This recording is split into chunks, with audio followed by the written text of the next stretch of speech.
పౌర్ణమి తన రూమ్లో యాపిల్ తింటూ కూర్చుంటుంది. అప్పుడే అక్కడికి స్వీటీ వస్తుంది. నేను ఇంత టెన్షన్ పడుతుంటే నువ్వు యాపిల్ తినుకుంటూ కూర్చుంటున్నావా అని అనగానే, మరి ఏం చేయాలి, ఒళ్ళో కూర్చొని జెండుబాం పెట్టాలా అని అంటూ ఉంటుంది పౌర్ణమి. నువ్వేం మాట్లాడుతున్నావు, నేను చెప్పేది నీకు ఎలా అనిపిస్తుంది అని అంటూ ఉంటుంది స్వీటీ. మరి నీకు యాపిల్ కావాలా అని అడుగుతుంది. నా బాధ నీకు జోక్ లాగా ఉందా అని అంటూ ఉంటుంది స్వీటీ. మరి ఏం చేయమంటావు చెప్పు అని అంటుంది.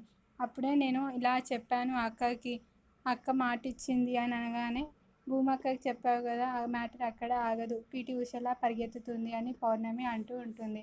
పీటీ ఉషలా కాదు, అసలు ముందుకే కదలడం లేదు, ఆకాష్ దక్కకపోతే చచ్చిపోతా అని చెప్పాను, 24 గంటలు అయింది,